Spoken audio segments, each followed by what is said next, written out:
We took it all. We brought them to our land. An endless night, ember hot and icy cold. The rage of the earth. We made this curse. Carved it in the blood on our backs. We did not see. We could not, but she did.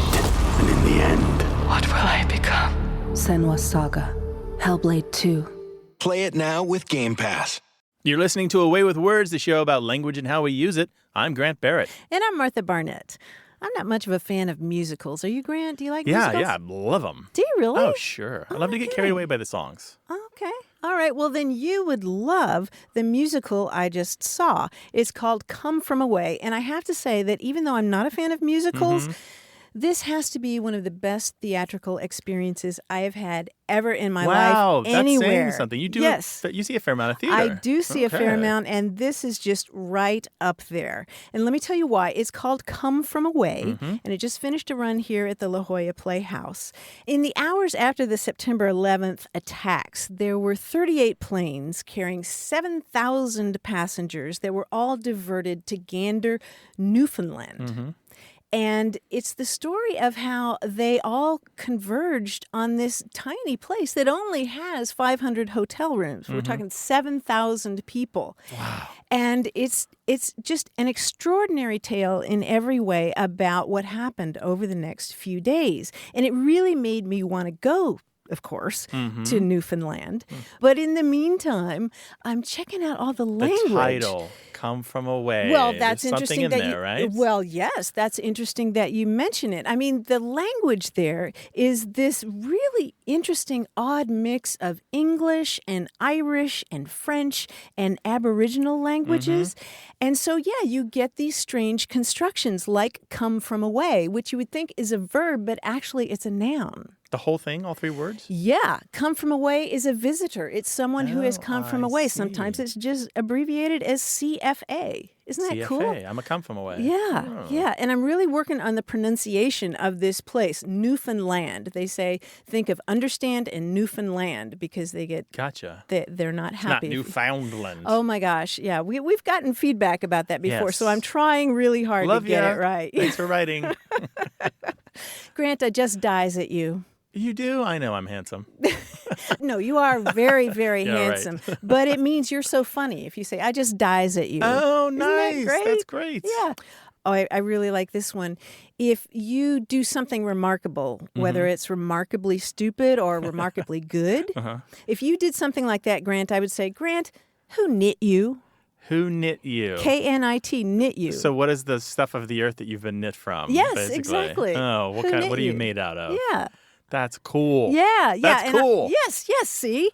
So I'm going to share some more of those later in the show, but I thought you'd get a kick out Outstanding. of that. Newfoundland. Oh, dear. Newfoundland. Newfoundland. Got Understand Newfoundland. it. Understand Newfoundland. I think I've got that right. Let us know, people in Gander. 877-929-9673. Email words@waywardradio.org and talk to us on Twitter at WAYWORD. Hello, you have a way with words. Hi, this is Jordan Falk calling from Olympia, Washington. Hi, Jordan. Welcome to the show. Hey, Jordan, how can we help you? Well, I had a question about school mascots. I've been thinking about how some schools come up with some funny mascots. Here in Olympia, we have the Evergreen State College, and their mascot is the gooey duck. The Which is gooey kind duck. of a giant clam. Yeah, that's Geoduck, right? Gooey duck. Yeah, that's right. It's a kind of a local specialty around here. The Fighting Gooey Ducks? That's right. Wow. It doesn't really inspire fear, but No. I was really curious about where that word comes from, the word mascot, and also what kind of funny mascots other people have around from where they're from. Oh, that's a great question. That's a really good question. Can I tell you my favorite before we look at the etymology? It's the Definitely. University of California at Santa Cruz banana slugs. Because these long yellow slugs, about the color of a banana, about the size of a smallish banana that you find in the redwood forest here in California. My wife loves these. We have so many pictures of my wife holding banana slugs. Mascot is a really interesting word, isn't it, Grant? Yeah. It's got something of a murky etymology early on, but it seems to go back to a French word that has to do with a person person or an animal or a thing that's a kind of talisman, something that brings good luck. It actually got popularized by a 19th century comic opera called La Mascotte. That was a French opera that had to do with some farmer who was cursed by bad luck, and so to bring him good fortune, his brother enlisted this country girl to be his mascot. That is his lucky charm. But the only catch was that she had to remain a virgin, and you can imagine how that goes in a comic opera. But it's interesting to think about it in terms of some kind of being that's with you to give you good luck. I'm also thinking about the Spanish word for pet, which is mascota. It's related to the same idea of some kind of creature that sticks around with you, a companion animal. I saw in one of the dictionaries there was a suggestion that maybe it goes back to Latin words for mask. Right. It might be related to mask. So you might have mask, and then witches are involved, and spells sorcery, are involved. Right. So all along we're talking about magical. Right. I don't know, magical elements. Right. More magical than you think of now with sports teams. Now it's more like a symbol of the team. And also to get the crowd riled up. Right. To do the stunts and the jokes and stuff. By those gooey ducks or whatever. So do they have somebody who dresses up like a gooey duck and revs up the crowd? They do. They look kind of funny. They look like a guy wearing a giant sleeping bag. So I was gonna say, I bet those halftime shows are fun. What kind of stunts can a gooey duck do? Wow, well, I bet we will hear from lots of other folks like you. With crazy mascots. Yeah. We want the mascot and the story, if you know it. Yeah. Thank you very much, Jordan, for your call. Really appreciate it. Well, thank you. All right, take care now. All right. Bye-bye. Bye-bye. Tell us your mascot stories. Maybe your high school, your college, maybe your elementary school. 877-929-9673. Email words@waywardradio.org.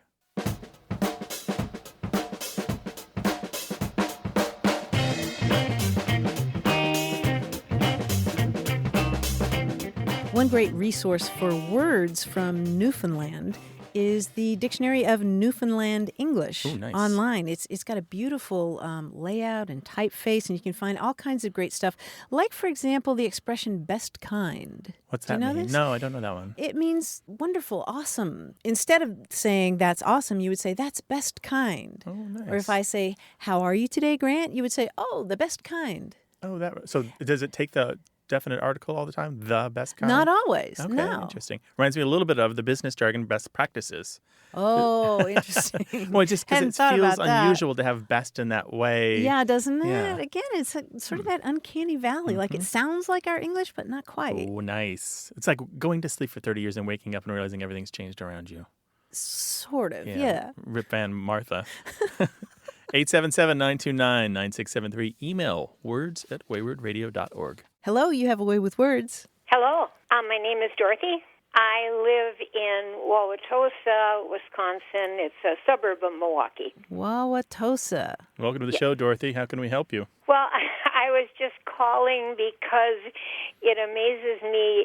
I go to Florida in the wintertime, and I had to have a new, what I say, roof put on my home in Florida, and I mentioned to one of the neighbors that I was having this roof installed, and he said, a what? And I said, a roof put on my house. And I do have two little dogs, and then he laughed, and he said, oh, I think you're with your dogs too much. You're starting to talk like them. I thought, what are you talking about, And he said, it's not a roof, it's a roof. And I said, well, I always said a roof. And they just laughed. They never heard of anything like that, and they were from Massachusetts.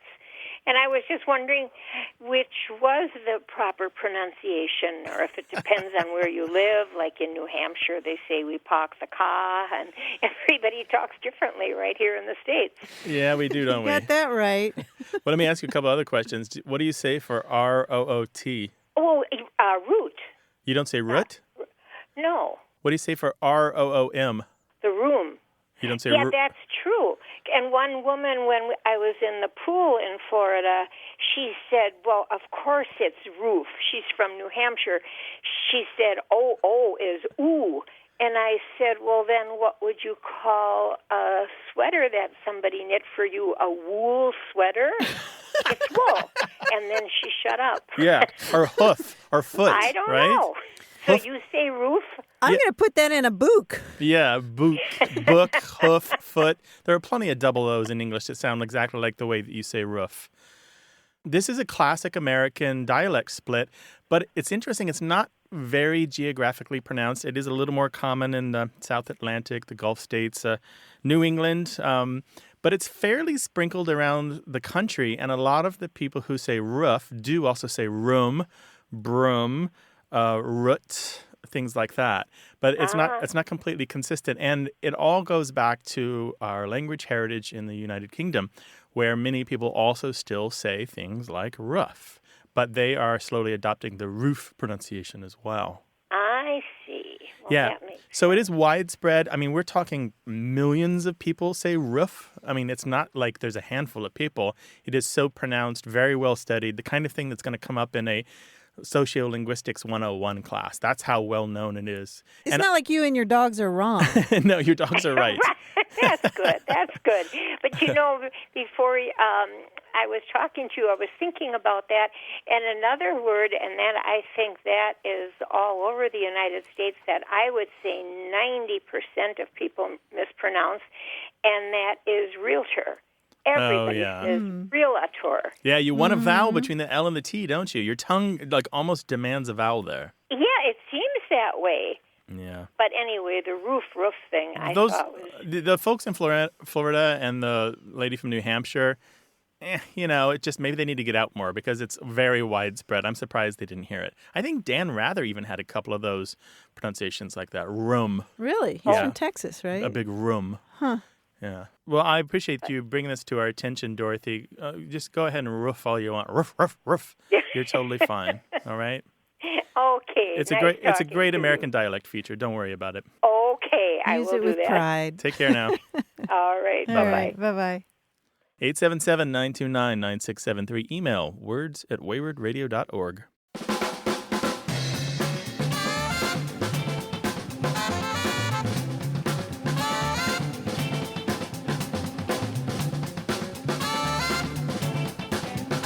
You know, there's a town in West Virginia called Poca, P-O-C-A. It's short for an Indian word, Poca, P-O-C-A. You know what the mascot there is? The Hontus? I don't know. No, the dots. Oh, They're the polka dots. I was going to say the eyes. Pocus in the eyes? I don't know. Oh, that's I don't terrible. know. The dots, that's fun. How long until you get tired of that pun when you live in that town, though? How long does it Probably take? not A long. week? Maybe a day? Share your mascots with us. We like the funny ones. 877-929-9673. Email words@waywardradio.org. Your questions, our answers. It's all about learning how to listen to language. Stay with us.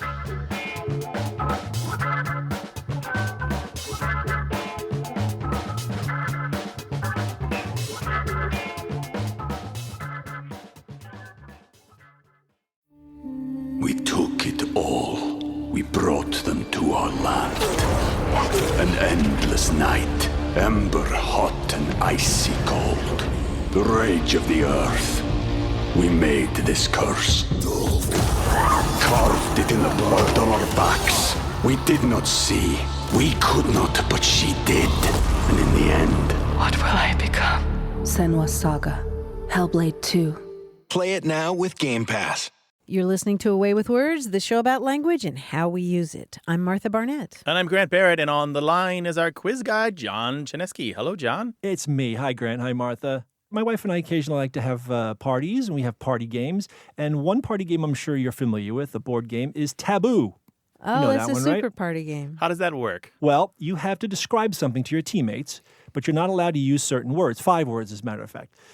For example, if I was trying to get you to guess the word snowman, I would not be able to use the words winter or build. Oh, and of course, you can't use snow or man and other words. Now, we're going to try reverse taboo.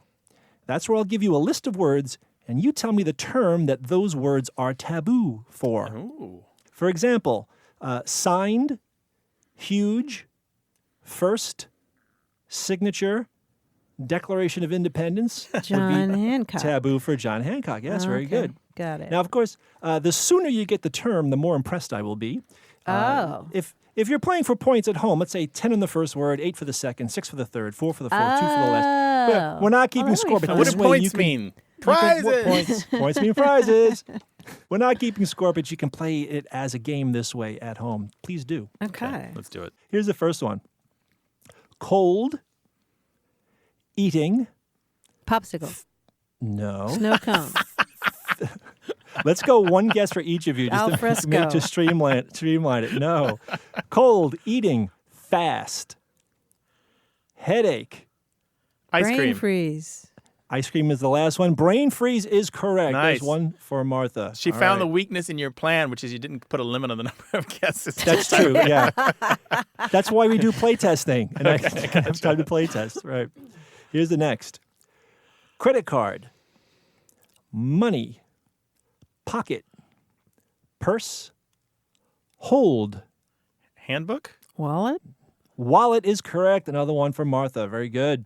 Next one is awake, bed, conscious, Insomnia. night, stroll. Sleepwalking. Sleepwalk Lucid is dreaming. correct. Nice. Brook. Violin Chatter. concerto. Violin concerto is not right. Brook. Chatter. Tower. Babble. Babble is right. Very Look at good. you. This is your game. Tower. It's in her wheelhouse. Just throwing words out. I'm just like goofing. Nonsense I'm just and like clowning gibberish. around over here, and Martha's like serious. She's like, I'm gonna get Focus. this. I'm doing it. Hermione is at it again. Eye of the tiger. She's in there. All right. The tiger. Car. Clock. Burglar. Siren. Alarm. Alarm is right. Didn't even need fire. Very good. I'll give it to both of you. Imaginary. Great. For. F-O-U-R. Unreal. Amazing. The Beatles. No. Yeah, I was thinking Beatles or Mount Rushmore. Imaginary friend? No, imaginary. Fantastic. Yes. Fantastic. Good. Grant. Good one. Let's try eggs, breakfast, eat, pig, sausage. Bacon. Bacon's right, yes. You guys are fantastic. You have to come over to my house for No, a party. Martha, you aced this one. I got like one, and John just tried to free buck me up with some false associating. praise, but okay. Thanks, buddy. I love Really free appreciate it. associating. Thank you, guys. We'll talk to you next Thanks, week. John. I'll see you next week. Take care. Bye-bye. Bye-bye. And if you'd like to talk with us about any aspect of language whatsoever, call us 877-929-9673 or send your questions and observations to words@waywardradio.org. Hello, you have a way with words. Hi, this is Nan Sturman. Nan Sturman. Hi, Nan. How you doing? I'm doing well. I have a plant question for you. bet you do. I bet you do. Nan Sturman, you do a television show. I do. It's called A Growing Passion, and we explore the growing world of plants, and it airs on public television. Yeah, you're in Southern California like we are, right? Yes, I absolutely am. And, you know, I deal with plants all the time, and I write about plants, and I design gardens and things like that. And there's this thing that's bugging me, and I wanted to ask you about it. The term plant is a noun and also a verb. So especially when I'm writing, I find myself writing, plant your plant. Plant the plant. The plant. Plant. The plant. You know, and it gets to the point where I feel like, aren't there other words I can use? Do you want another word for the verb or the noun? Or both. Yes. Because, I mean, I can say, install the plant, but that sounds kind of clinical and mechanical. That sounds like using screwdrivers. It sounds like you're building an auto plant. Yeah, exactly. Yeah, or I can say plant the biota or the flora, and that sounds superfluous. I mean, that just sounds like being pretentious, right? Yeah, you can't So do that. help me. I want to make things more Oh, interesting boy. for my readers and my listeners. What other Help me, languages please. do you speak, Nan? Not ones that will help this. Oh, okay. Oh, boy. Oh, boy. Plant. Well, you know, we talked a million years ago on this show, because we have been on for a million years. That's right. We talked about rehoming plants. I wonder if you can just, when you put them in a new pot, I wonder if you can just talk about homing plants. Does that sound weird, or like you're talking about pigeons, like they're flying back from the coop with messages on their ankles? I don't know. Oh, Grant, I think my editors would redline that in about 1 millisecond. Oh, I see. We have gatekeepers. It's not just your final word. We have, like, picky people to get past. Well, sometimes often I am, but sometimes I have editors to work with too. But even so, I'm thinking about who's reading, my audience. Sure. Who's reading this or who's hearing this. Home your plant. What? All right, I have a couple suggestions. Obviously you can't get away with using plant at least a little bit of the time, right? Yeah. But you can do things, I hesitate to say this, but you can do like George W. Bush did, which is everything's got a nickname, right? So you can say, put that beauty in the ground and watch, you could say, look at this bad boy. Isn't that the most amazing thing? Stick that little bugger in the hummus. Yeah. This little gem is going to flower like crazy if you do the following things to it. I have to say, I never thought of it that way, and that's a really good idea. Is it? Is it really? Don't sound surprised. In some situations, I certainly could imagine doing that in some situations. What I'm really looking to is vary the language I'm using. So if I have some option to vary the language, that's one way to think about it. Yeah, well, of course, you have to figure out who your audience is. Yeah. Obviously that's a more lighthearted tone, really kind of informal. Yeah. Another thing is, Yes. and I've heard, I spent a lot of time in beautiful Balboa Park here in San Diego, and some of the plant experts there will just fall back on the Latin forms of the plant name that are easier to say. And that's kind of nice. I can't think of any off the top of my head right now, but that's kind of nice. So instead of using the common name, they'll just toss out a little bit of Latin, which also sounds a little elevated, but sometimes is beautiful in its own way. So I don't know if you do that. I always use the Latin. Oh, You I always use do? the Latin. Okay. Good for I you. always have to. Oh, yeah, because if you use the common names, well, there's 50,000 different plants called daisy. That's Right, true. yeah. Right. Right. So Yep. Right. to be precise, I always use the Latin names. So, so I could say, plant your salvia or install your leptospermum. I don't know. That sounds a little Yeah, the pretentious. salvia is nice to say. The other one, not so sure about. Well, yeah, there are other words for the verb is harder. Like we've kind of given you something for the noun that might be workable, but the verb is difficult because you are seeding sometimes. Sometimes you're nestling. Yeah, you're inserting. It starts to sound like softcore porn at some point, right? Depends on the come Latin on. name. Right. Yeah, there we go. I never thought about that. That would be a problem for garden writers, right? When I was young, Exactly. which is not that long ago, my grandmother gave me a book of gardening stuff from the 1930s. And the whole book was written in this interesting language where you didn't plant anything. Everything was introduced. Oh. You were introducing the plants to the soil. And in my child brain, I was like 9, I was imagining like a formal meeting with plants in top hats where they're like shaking hands in front of a committee. You know what? I'm betting we're going to get suggestions from listeners as well. We can crowdsource That would be this great. thing. Yeah, we can. What would you use instead of the noun plant or the verb plant? Give us a call, 877-929-9673, or send your ideas an email to words@waywardradio.org, or tell us about it on Twitter at WAYWORD. Nan, we will share our results with you. Surely something will come of it. I just warn you, though, usually it's puns. Love it. I love it. That's great. Thank you guys so much. Take care. All Good right. to talk to you, Take Nan. care. Good luck with the show. Thanks. Bye-bye. Bye-bye.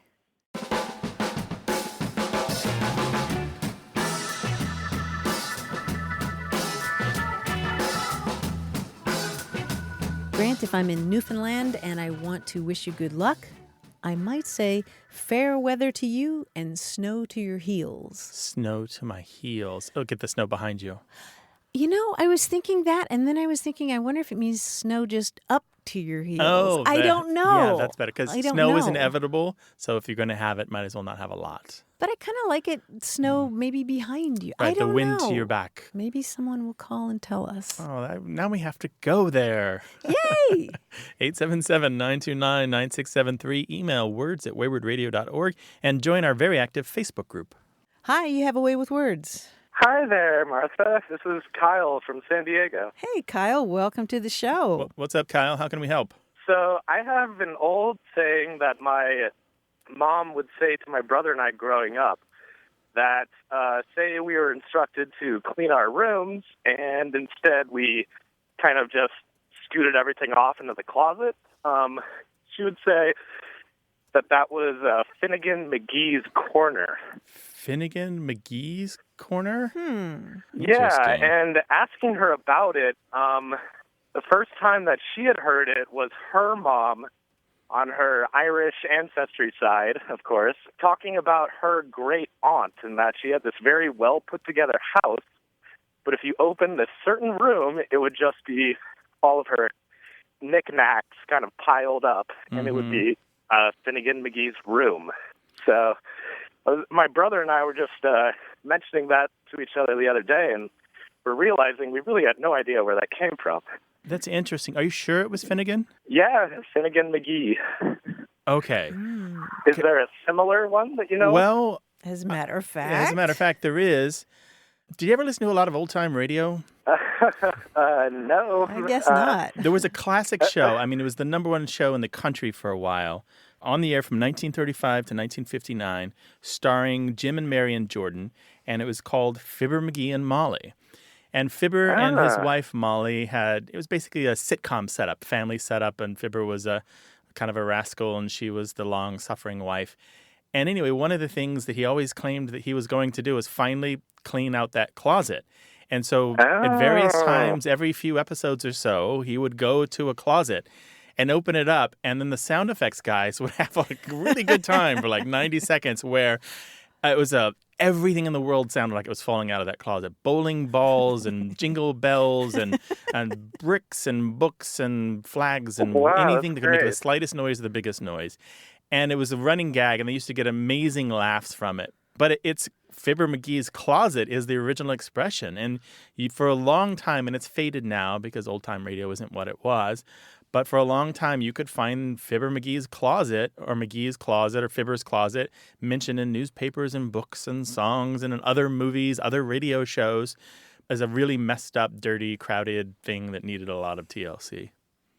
Ah, interesting. So it probably just got changed to Finnegan over the course of my family history. Yeah, probably. Sounds like it. Yeah. I've known people that have Fibber McGee drawers, too. That's just where you put everything. Mm-hmm. Yeah, I certainly have a few of those around. That's neat. I had no idea that it would be coming from your world, right? So mystery solved. Yeah, well, little did I know I'd be getting some radio history here. Yeah.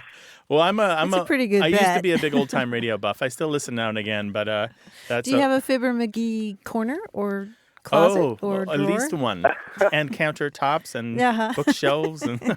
litter box. Well, not the litter box. Don't we all? Anyway, thank you so much for your call. Yeah, thank you so much, Grandmaster. Take care, Kyle. Bye. Take care. All right, bye-bye. Bye-bye.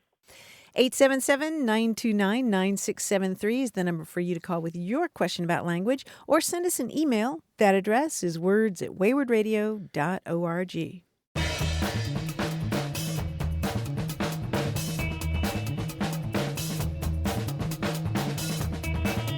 Here are a couple more high school mascots that I really like. One is from Hoopeston, Illinois. That's the Hoopeston Area Corn Jerkers. Okay. What does that mean exactly?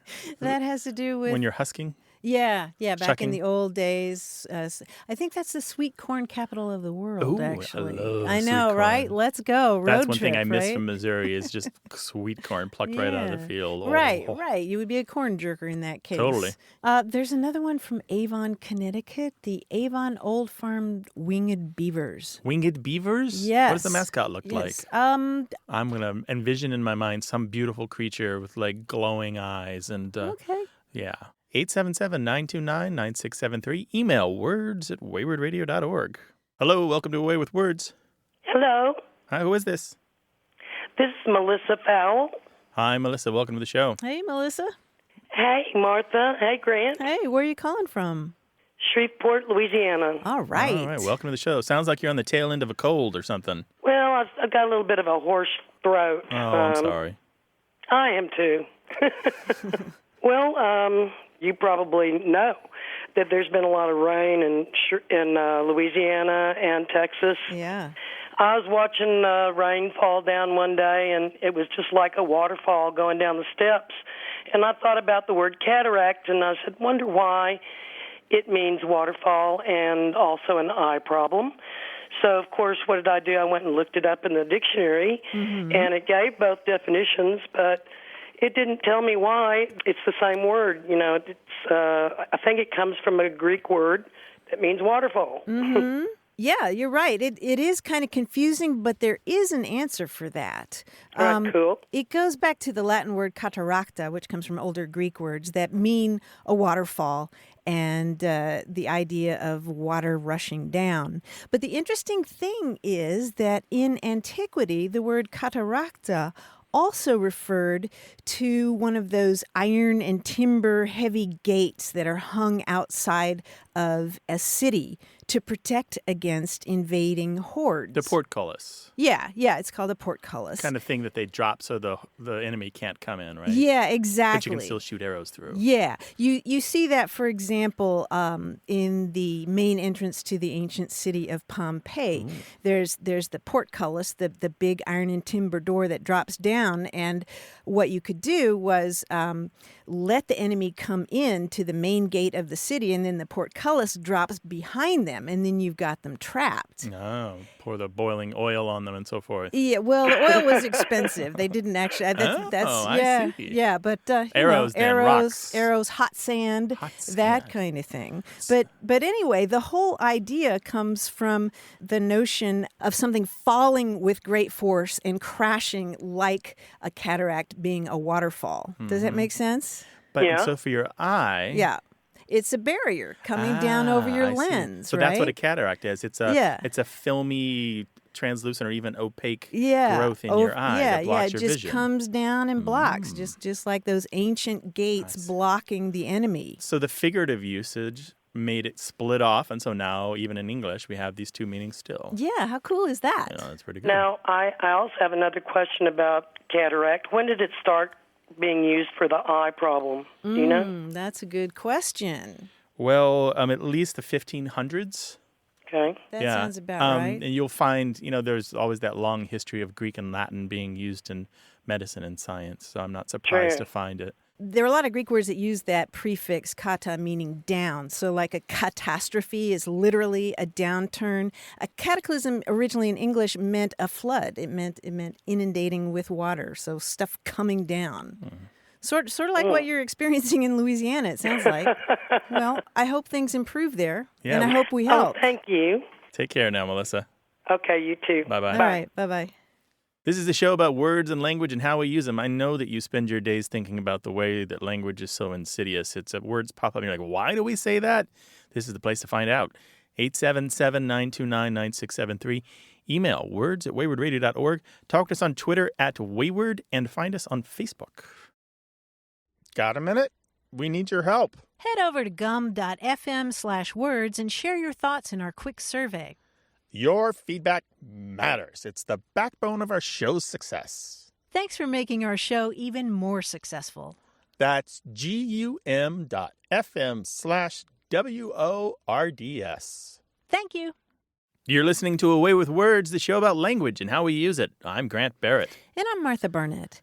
We heard from John Dunn of Vista, California. He spent many years working as an analytical chemist for a major pharmaceutical corporation. And during the course of his career, he has heard so much corporate jargon that he was maybe in need of pharmaceuticals himself. Yeah. It was really getting to him. And so he wrote up his own version of Minutes of a Meeting. And it's sort of this wonderful linguistic cri de coeur. And I just wanted to share it with you. Oh, boy. This is one of the things where they pile on all this jargon all together in one. Yeah. And this one is just particularly choice, I think. So here are his minutes from one of those meetings. It is what it is. So let's all reach out and circle the wagons to realign no-nonsense core strategic management perspective in order to take ownership and close the loop to see the bottom line and to afford us rationale at any rate, merely as a preference of choice, so to speak. Consequently, and at this particular point in time, if you will, to touch base, at the end of the day, moving forward to think green and outside of the box, needless to say, as it were. You're killing me. Stop. Wait, there's more. With regard to culture in and of itself, having a proactive stance. Additionally, in capturing the cost-benefit quality value added by our new paradigm, so-called in retrospect, to optimize win-win priorities and take us to the next level while facilitating fiscal responsibility and scaling cross-functional teaming to bring awareness and spell this out in context per se. In conclusion, are there any questions? Oh, no. The linguist in me says there's a place and time for all of that jargon, and I'm sure it does a job. But the human in me says... circle of hell. Yeah, you've stripped me bare and rubbed salt in the wound and then made me walk for the remedy. It's terrible. It's so terrible that it's good. I mean, and it does make sense if you have a lexicon, that you can sit there and translate. I mean, grammatically, it all makes sense. But I just love the way that this is like a last-ditch cri de coeur. I think I have an antidote to it. Make them stop. Have you ever seen the video of Robert Benchley doing the Treasurer's Report? Robert Benchley, the writer for The New Yorker, funny guy, part of like this smart set in the 1930s in New York, used to do this skit that was finally recorded on video where he'd pretend to be the fill-in speaker for one of these academic organizations or a society of some kind. And he does a lot of this, like not really understanding what's going on. And eventually it kind of comes out that funds have been absconded with. It's dry. It's a lot like this in terms of like the tone and the content, but maybe it's the correct antidote to this. Oh, that's pretty funny. It's the unicorn chaser to this poison that you put on the air. It is poison. And since you mentioned that, I will say that I have tried to purge the phrase circle the wagons from my language ever since learning from some Native American folks that they find that offensive. Oh, do they? Yeah. I didn't know that. How there about we go. that, I'll have right? to do that too. Yeah. 877-929-9673. If you've got business jargon to share, maybe just keep it to yourself. 877-929-9673. Email words@waywardradio.org. Hello, you have a way with words. Hi, this is Christina from Oakland. Hi, Christina. Oakland, California? Hi, Grant. Hi, Martha. Yeah, Oakland, California, of course. Oh, of course. The one and only O-Town. Welcome to the show. Thank you. Thanks for having me. So, I get a lot of my news by listening to the BBC, and I recently heard one of the newscasters saying that some politician or other was biting the bit for, whatever upcoming campaign or something. And I'm familiar with the expression chomping at the bit to mean like, anxiety or anxiousness or like really like gunning to go, I guess. And I used to ride horses, and like when your horse is just like nibbling the bit, it can be a good thing, but if they get really obsessive about it, it can be a very like bad thing, and it can be a sign of anxiety. And so I get where the phrase comes from, and I've just like never heard it other than chomping at the bit. Ah, okay. And did it sound like from the show that you were listening to that the biting the bit had the same meaning, or was there something else happening there? It did seem to have the same meaning. Biting at the bit. There's a larger variation than I entirely missed it. So if a horse takes the bit in its mouth, and is there an element of it being willful, of it doing its own thing, taking control from the rider? I've had horses stick their tongues under the bit, and that helps them take control from the rider. But more, I think, like, you put the bit in their mouth, you put it on with the bridle, and that's great, and that's what you're supposed to do. And then sometimes the horse will chew the bit, right? And if they're sort of like slowly nibbling on it, like, that's fine, and that almost sometimes indicates relaxation. But if they start like really chomping at it and start really like gnashing their teeth, that's a sign of anxiety, and that's like obviously you're not going to get the training results that you want if a horse is really worked up and anxious. Okay. My sense of biting at the bit is that they're doing something willfully and they're trying to wrest control from the rider. I don't know if that's the context that you heard there. Okay, I mean, that could easily be. The context was political, so I might have just like heard biting the bit, interpreted it as chomping at the bit, and just like misunderstood the story. Experience. Christina, I don't know if we've helped you or not. You sound like more of an expert on horses. Oh, I don't know. But you're saying that there's a difference between biting the bit and chomping at the bit. I had no idea. Well, it sounds like there's a couple things happening here. One possible interpretation is it means that they're raring to go. Just can't wait to get out. Yep. And hit the track and go full speed. And the other one is that they are out of control, that they have taken control away from the writer. I don't have the show on my phone anymore. I'd go back and listen to it and try to figure out the context. But I'll listen for it in the future. Yeah, keep an ear out and let us know if you hear it again. Thanks, Christina. All right. Thank you so much. I had a great time. All right. Thanks, Bye. Christina. Bye-bye. 877-929-9673. Hello, you have a way with words. Hi, this is John Bendel from Indianapolis, Indiana. Hi, John. Hi, John. How you doing? Real good. How are you? Excellent. Doing Thank you. well. What's happening in Circle City? Well, I had a question. I had recently read something, and it just brought back to mind memory of a client of mine years ago when I was working as a interior designer in Cincinnati, Ohio. And at that time, the client made a comment. I was more or less the purchasing agent for her. She had her own ideas about design, and she would tell me what she was after. And after working with her for so long, I got a sense of what she liked, what she didn't like, and I would show her things. And she made, if there was something that she hadn't even quite considered, her response would be, "Oh, I don't not like that."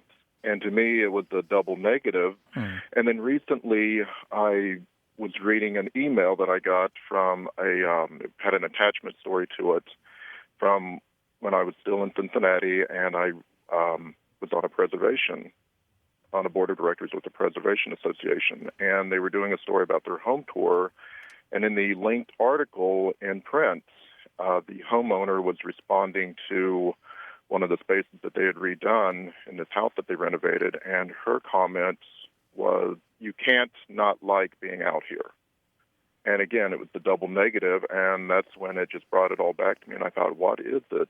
I've been other places, lived other places.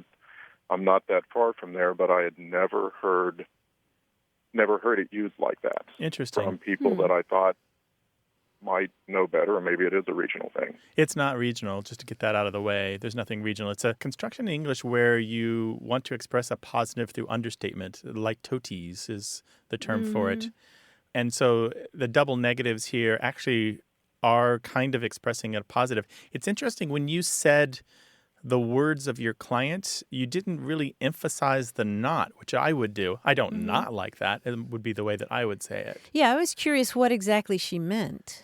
Well, that was it. And again, it was after having that working relationship with her that I came to realize that she probably was not considering that absolutely, but what I showed her was a different alternative, and it probably gave her a different direction to go in. Something that she was not even considering, but all of a sudden, and it was always prefaced with, "Oh," sort of a surprise response, and that she was probably even surprised of it herself, and then that was how she verbalized it. "I don't not like that." So it's expressing a kind of just a little bit more positive than neutral affirmation of what you've done without going overboard. She's not saying, "I love it." She's just saying... Exactly. She's just saying, okay, my first response isn't negative. That sounds different from the second one. Yeah, the second one is different. You can't not like this place. Yeah, it's impossible for you to dislike it. Yeah, the can't that is sounds interesting different there. But it's still those two negatives in a row. Yeah. And so in most cases in English, when we have double negatives, the double negatives actually aren't a positive. They don't express. They're just more negative. Correct. And this is one of the few places in English where you do see two negatives in a row expressing something that's a little more positive than negative. But I don't feel like this is hugely positive. No, I don't either. But the word you want, if you want to Google this, is litotes, Litotes. That's a rhetorical device where you express something through understatement. Yeah, some people say litotes, some people say litotes. There we go. Okay, I'll look into that. Yeah, there you go. Thanks, John. Appreciate it. Thank you very much. Take care. All right, take care. Bye now. 877-929-9673. Email words@waywardradio.org.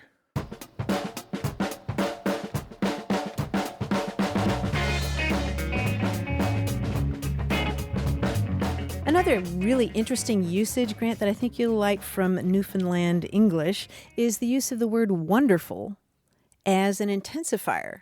So if you're really ill, I might say, Grant, you have a wonderful temperature. Oh, okay. Isn't that something? Yeah. Yeah. But so it just means a lot of or more of it, not necessarily positive. Right.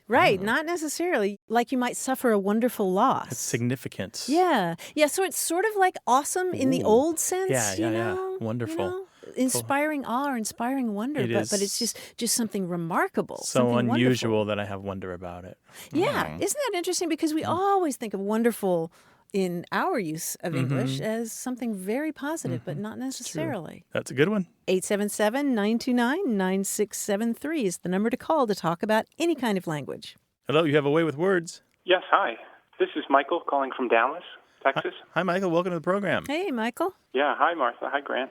So I wanted to see if you could help me gain some insight into a little jingle from my childhood that came up recently. The whole reason this came up is because it's springtime down here, and my wife and I were out for a walk with our son, and among other things, the dandelions are blooming. So we thought it'd be fun to teach our son this little jingle that we both knew, which is you pick up the dandelion and hold it by the stem with your thumb under the head of the flower, kind of like you're going to flip a coin. Mm-hmm. As you sing this little jingle, you flick the head of the dandelion off. And so the jingle goes, Mama had a baby and its head popped off. And then as you finish the jingle, you pop the dandelion off. And of course, my son thought it was fun, as I remember thinking it was when I was a kid. And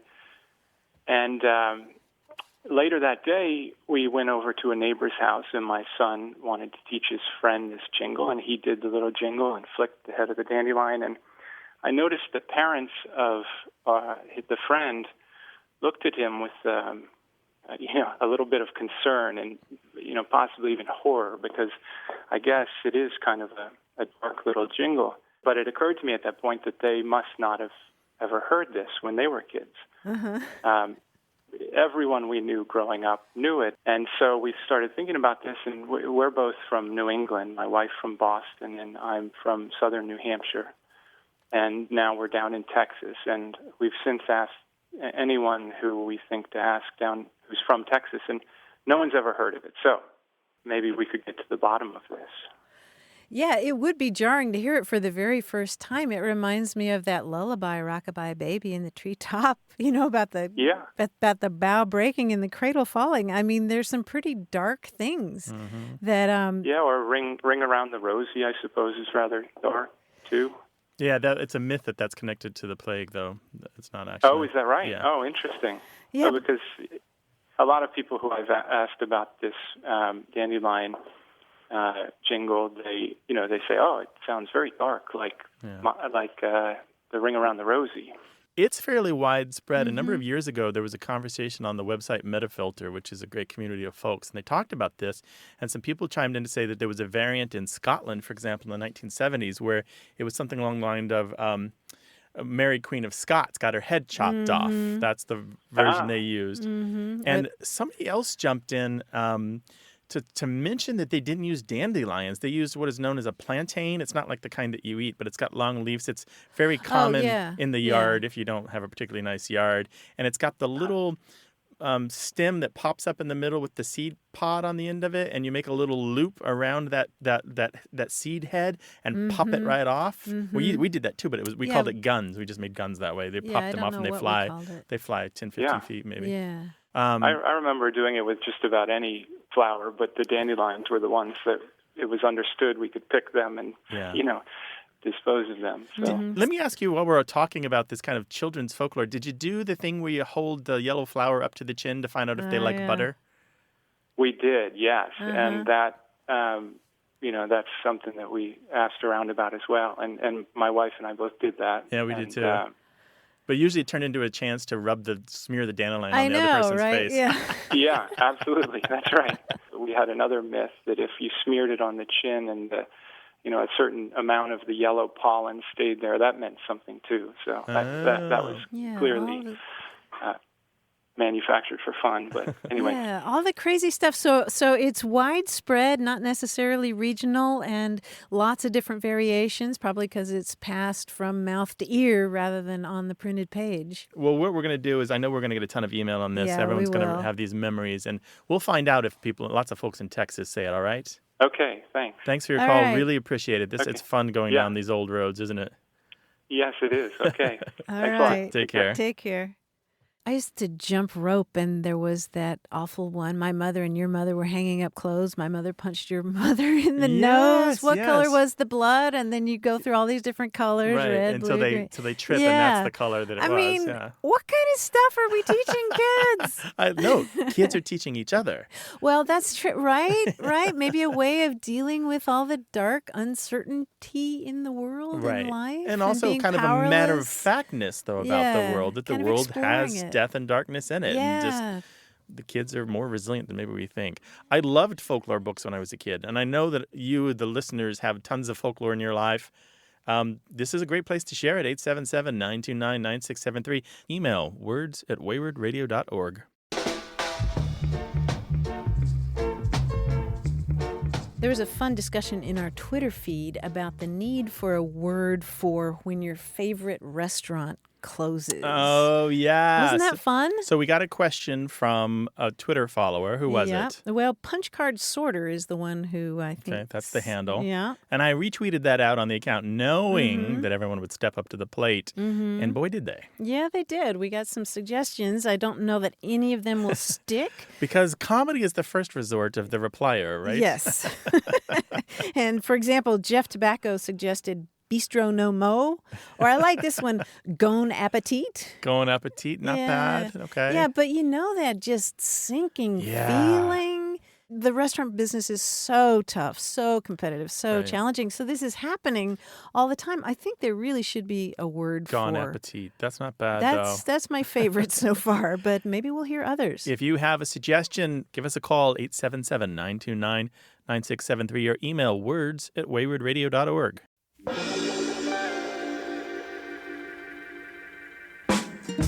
Want more of A Way with Words?